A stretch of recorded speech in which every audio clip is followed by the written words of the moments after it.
So it's my birthday. Now, it's not my physical birthday, it's the birthday of this channel. Professor Gerdes Explains. I've been spending time here almost every day for the last year. I have 588 videos. It'll be 589 by the time you're viewing this video. I haven't broken through 10,000 subscribers because I just don't understand YouTube well enough, but I've been trying to make a meaningful contribution to your understanding of what's going on in the war in Ukraine. And I'm tired. I mean, it's not a happy birthday. It's a very tired, I can't believe that we're here. Like when I started this, I never thought like we would be here where we are, where the Kakhovka Dam has just been blown, and the Russians are still lying about that and saying, no, the Ukrainians did it. Like, I never thought that we would see the brutality that we saw. I mean, yes, we've already been past Bucha, and as I started, Mariupol was just about to fall, and it's just mind-blowing to me. So, okay, at any rate, I'm going to show you a few events of the day, and then I'll tell you my story of how we got to where we are and why I started the channel and how things kind of evolved over time.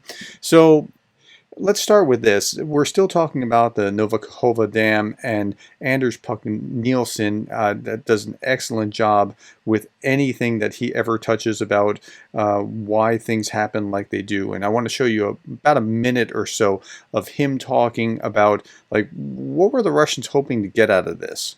Sort of among the options that Russia could choose.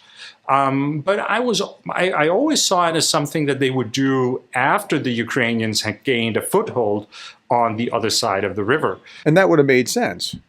Then they could flood the area and a large number of Ukrainian troops would be trapped in the water.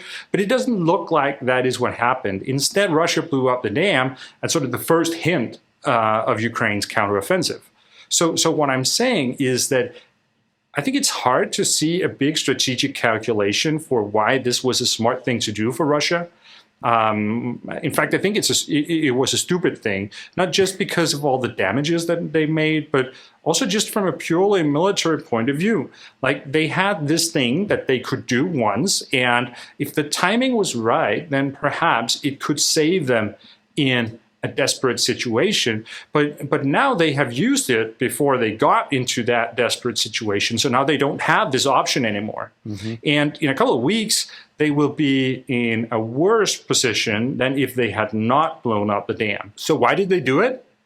It could have been panic. Maybe they were so afraid of Ukraine's offensive that they blew it up right away. It's possible that Ukraine has been so effective at creating this impression that the counteroffensive is coming everywhere, that the Russians just pushed all the buttons at the same time. Another possibility is that it was an accident, that for some reason the explosives in the dam just went off by accident. It's perhaps not likely, but it's possible. It could also be that it was a kind of mistake among the Russians, perhaps some kind of communication mistake where the unit responsible for the dam thought they were supposed to do this. Maybe they had orders for certain circumstances where they were supposed to destroy the dam at their own initiative, and then they interpreted the situation like that. Or maybe they were just drunk. Like, we really don't know. But I will say that... So it's really interesting. I mean, there's all kinds of reasons. It's fairly clear that it was the Russians that did it, and there are all kinds of ways that we could process this, but it doesn't quite make sense. But that's what we're talking about today. Now, complicate that with, we're talking about it, trying to put out the fire of disinformation that's out there. So here's Jake Broe, and I'm only going to show 1 minute of him as well. And this, by the way, was... I put this on his comments on this video. This was the best Jake Broe video I've ever seen. I'm only going to show you the first minute. You can watch the rest of it on your own. Welcome back, Defenders. Jake here. Today's video has to be entirely dedicated to the destruction of the Nova Kakhovka hydroelectric power plant. I could share with you pictures and videos all day of the humanitarian and ecological disaster. These are people's homes, these are people's lives currently being washed away.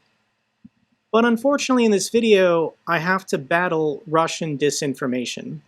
Dam destroyed, accusations fly, waters rise.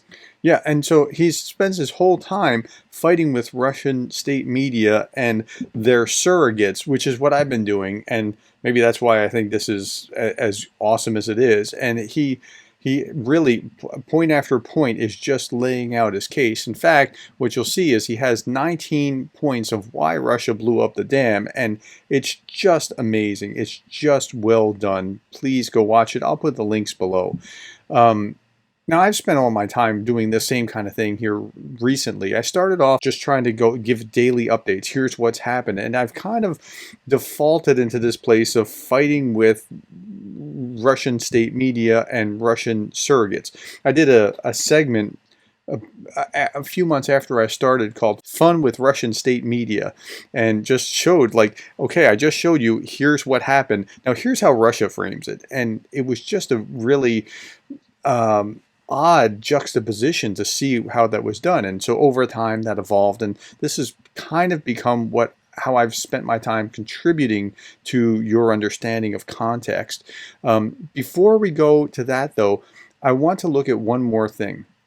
So here I saw, as I was going through my feed yesterday, trying to understand what was going on, Ryan Macbeth, he's appearing on Newsmax, and when he's on Newsmax, there was something really interesting. It wasn't the Ryan Macbeth part. He's fine.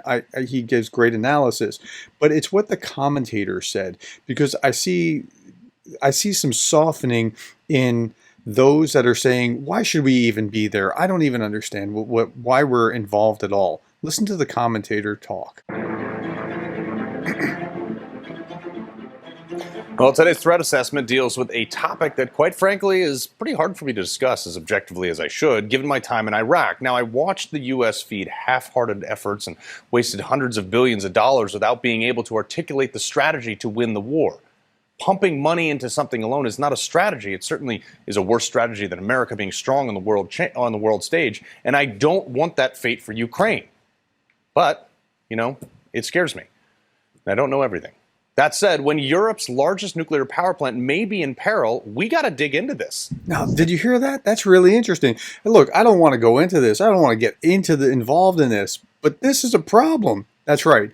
And so that's a bridge I crossed mentally right away, where I said, I understand those that are saying, look, I don't want World War III. I don't want to get involved or that kind of thing. But you are involved. You have to be involved, or it's going to involve you. But to hear him make that admission was really, really interesting. Now, there's another thing that I want to show you here, because, well, just keep watching. Potentially provide resources. Today's explosion that leveled a major dam in southern Ukraine did a number of things. One, it in Russian-held territory. Two, it compromised cooling ponds for the Zaporizhzhia nuclear power plant. And three, it displaced thousands of people as it washed out entire cities. Now, this all happened in the first days of the Ukrainian counteroffensive, where we now have breaking news that intense fighting is underway south of Zaporizhzhia. This is where Ukrainian forces are actually on the attack.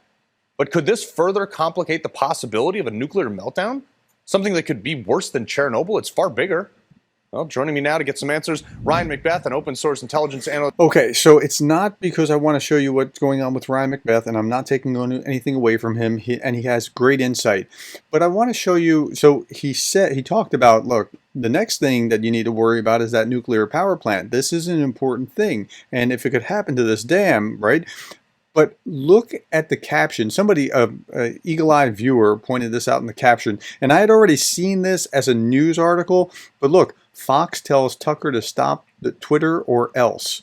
Now, I had already seen the news article about it, but but it was here as well. Now, what's going on with that? So I spent the day yesterday talking about Tucker Carlson on Twitter. I recognize that some of you were not willing to watch that. I understand. You can take some. I think it was Cheryl Waitley saying, "I got to go get some antacids before I watch this one." Yeah, I get it. So I reviewed this, and he spent 3/4 of his time beating up on Ukraine in this first inaugural edition of his Twitter show. But there's a bright spot. look, not only is this guy softening, going, maybe we need to be paying attention to this, where he was saying, look, we shouldn't be involved. And, but Tucker going off the rails is, bad enough. And I said, I think he's going to be bigger than ever if he goes down this path of Twitter, because there's no guards, there's no guardrails that'll keep him from just being extra nutty. And the extra nuttiness is going to attract a larger audience.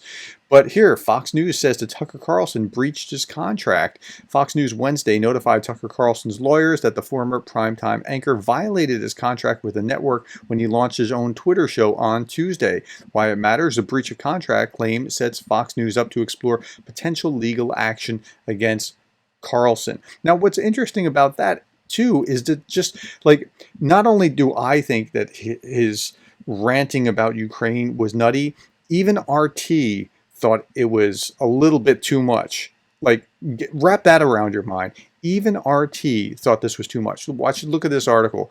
Tucker Carlson's first independent show is a new challenge to the establishment, and that's how Tucker makes his name. He's railing against the establishment. Okay, so the establishment is the new conspiracy theory. And what I mean by that is all the boogeymen are found in this amorphous thing called the establishment. It's like the New World Order. It's who exactly is the establishment. Now, I'm not saying that there's not bias. There is bias there. I'm not saying that there aren't entrenched interests. There are, but there's like an over-the-topness about how the establishment is always wrong. And okay, at any rate, former Fox host is outspoken as ever. And even if his remarks are a bit out there at times, he's opening up a new era of media. Even if his remarks are a bit out there at times, this is RT writing that. Okay. While Carlson's approach is refreshing, if not a bit anarchic, it must be acknowledged that he doesn't always maintain an even keel in his analysis. His episode takes a seemingly personal turn against Ukrainian President Vladimir Zelensky and U.S. Senator Lindsey Graham. A little bit further down, venturing further into uncharted territories, Carlson raises the question of recent UFO revelations and allegations of hidden technology gleaned from the extraterrestrial wreckage. While his willingness to entertain such topics is commendable from a free speech perspective, RT is talking about free speech. A dash of skepticism seems warranted, given the lack of solid evidence and the risk of such subjects detracting from his urgent terrestrial issues. Wow, that's RT talking about it. Okay, so I just thought that was absolutely amazing. But this is part of why I'm so tired, because this is just somehow so mind-numbing. So how did we get here? Well, a year ago, let's go back to before a year ago. When the war first began, let's go back before the war began.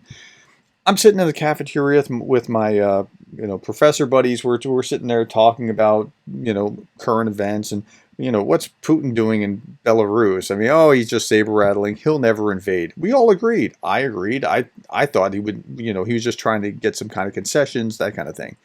So I'm at an academic conference a few days later, and while I'm in my hotel room, I'm watching the news, and lo and behold, Russia invaded Ukraine. And I'm thinking, what on earth? Go downstairs, I'm eating my breakfast, talking to the other members of the conference.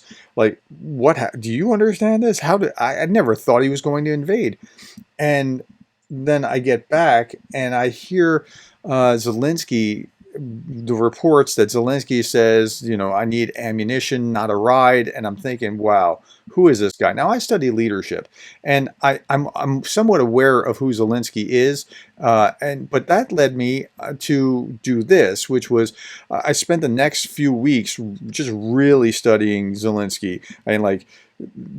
Any free time that I had, and my spring break came up, and I spent the entire spring break just doing nothing but writing about him. And within a few weeks, 3 weeks I think it was, I had this book, I Need Ammunition, Not a Ride, written. So it was through the first 3 weeks of the war, and yeah, and then I updated it week over week for the next like 4 months, something like that. And that was very tiring. And but along the way, I was realizing I'm really not having that much of an effect. Um, there's a few dozen people that would buy the book or whatever. I mean, and I documented it, but what was it doing? So this is my old YouTube channel, which was what I was doing before the war. I was talking about, well, leadership-ishy kind of things because I'm a professor who has developed leadership programs. And so I'm talking about all kinds of things related to leadership. And it wasn't ever a great YouTube smash success because I'm frankly terrible at understanding why YouTube works or how it works or that kind of thing.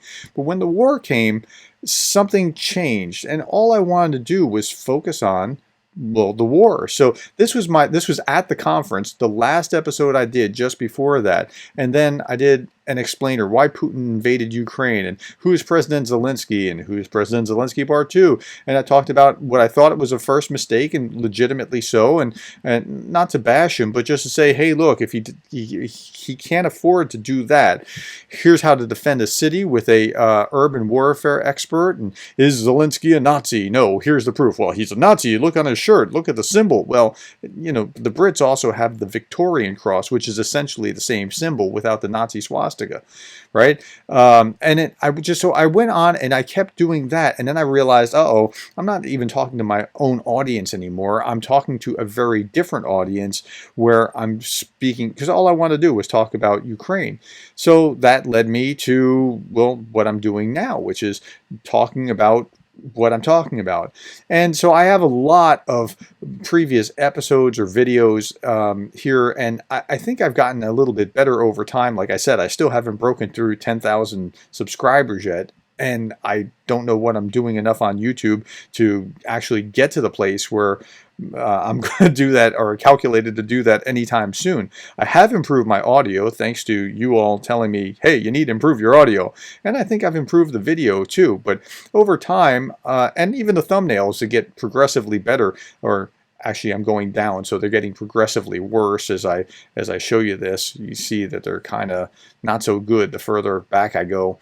But at any rate, as I think back over the course of the year, I'm going to go all the way down to the bottom. There are some videos here languishing from the early days. I had 8 views when Mariupol surrendered.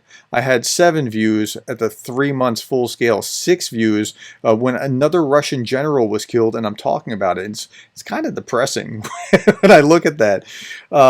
So I'm going to ask you to do something for me for my birthday, and that is I'm going to ask you to go back, say a year, somewhere in this neighborhood, and look at one of these videos. Tell me what you think, and what do you think of that time? Or it'll be an interesting experience for you to trip down memory lane about a year and say, this is what was happening a year ago, and understand that. And that's why these say 11 months, because I'm just clocking 12 months now. But to understand what was going on a year ago, and hopefully it'll take the curse off. I won't have any videos with just 6 views anymore. If you could do that for me, I'd appreciate that. And if you do, just leave a comment, said, hey, I watched this video, and you can tell me what you thought. Maybe my sound was just so horrific that you couldn't even make it through the video. If that's the case, that's okay. I hope that I've improved significantly since then, and I also hope that in the process, I've added value to your life and understanding what's going on in the context and how you should think about what's going on in the war in Ukraine. I want to thank you very much for your time, for listening to me, for coming back and listening to me some more, and for learning and growing. And I'm always I'm rooting for you when I'm reading the comments and you're talking to a troll saying, well, can you cite that? I'm like, yes, you're getting it. Or when you're thinking through this and saying, that's a fallacy where you're doing this instead of that. And that's great. I am so thrilled to see you doing that, because like Jake Broe was talking about, he had to spend all his time debunking this. Well, this is the part where we can actually play a part in debunking this kind of nonsense and being informed and understanding what's going on and keeping this information visible. I started this channel largely because I saw the decline in, there was lots of coverage in the media in the first few weeks and months, and then about the time of the Johnny Depp trial, you could hardly even find it in the media anymore, and I had to turn to YouTube, and I thought, well, wait a minute, I'm already tracking this. I can document this too. And I went from documenting what was going on daily to more of a refined place of just trying to provide different context or some insight based on whatever I've seen that maybe you wouldn't get from just a headline. At any rate, thank you for your time. Thank you for caring. Thank you for the likes. Thank you for those of you who subscribed and the coffees and spreading these videos, sharing them with friends. Thank you for being the kind of person that cares about Ukraine. It's really important. This is probably the biggest event going on at this stage of our history, and to keep it from becoming an even bigger stage, we need to put all the time, attention, resources, and energy into it that we can. Thank you again. I'll be back tomorrow, and I hope you will be too. Thanks for joining me.